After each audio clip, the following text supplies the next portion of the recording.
ஜிகேல unit 3ல பாரதியாரை கொடுக்க தான் போகிறேன். தேச தலைவர்கள் உருவாதல்ன்ற டாப்பிக்கில் பாரதியார் இருக்குது. சரிங்களா? ஹிஸ்டாரிக்கல் ரீதியாக கொடுக்கும்போது பாரதியாருடைய கண்டென்ட் இருக்குது.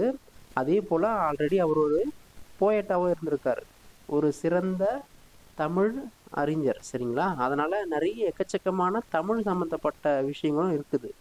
அதனால் தமிழ் புத்தகத்தில் பாரதியார் எங்கெங்கெல்லாம் கவர் ஆகிறாரோ ஆசிரியர் குறிப்பு, நூல் குறிப்புலாம் கொடுப்பாங்க இல்லையா, அந்த விதத்தில் அவரை பற்றின சில டீட்டெயில்ஸ்லாம் கொஞ்சம் கொஞ்சமாக நம்ம பார்த்துடலாம். சரிங்களா? இது தனியாக ஒரு சீரீஸாகவே நான் கொடுத்துட்றேன் உங்களுக்கு. சரியா? ஜஸ்ட்டு 2-3 தடவை கேளுங்க போதும், அதுக்கப்புறம் ஒரு தடவை படிச்சுக்கங்க. சரியா? ஓகே. பாரதியாரை பற்றி நம்மளுக்கு தெரியும், தமிழ்நாட்டினுடைய ஒரு புகழ்பெற்ற கவிஞர் அப்படின்னு சொல்லலாம்.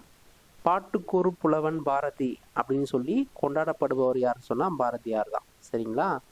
கனவு காண்பதில் பாரதியாருக்கு இணை அவரே அப்படின்னு சொல்லி கொடுத்துருக்காங்க. ஏன்னு சொன்னால் அவருடைய எண்ண பிரதிபலிப்புகள் அனைத்தையுமே கவிதை வடிவில் தந்தவர். சரிங்களா?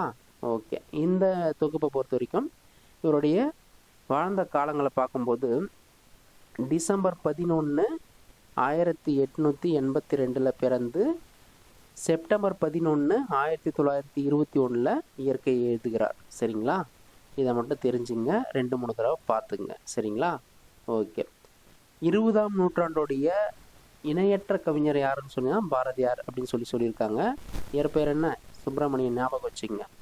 இளமையிலே சிறப்பாக கவி பாடும் திறமையை பெற்றவர் யாருன்னு சொன்னால் பாரதியார். எட்டயபுர மன்னரால் பாரதி அப்படின்ற ஒரு பட்டம் இவருக்கு கொடுக்கப்பட்டது.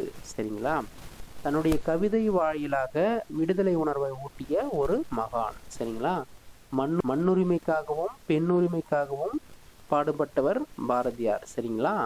நாட்டுப்பற்றும் மொழி பற்றும் மிக்க பாடல்களை இவர் தந்திருக்கிறார் நம்மளுக்காக. சரிங்களா?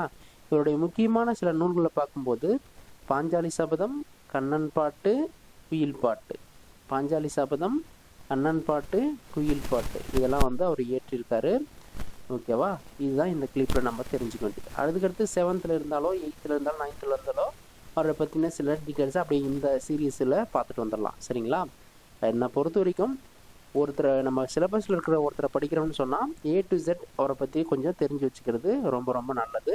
அந்த அடிப்படையில் தான் இதை கொடுத்துருக்குறேன். சரிங்களா? ஓகே. தேங்க்யூ.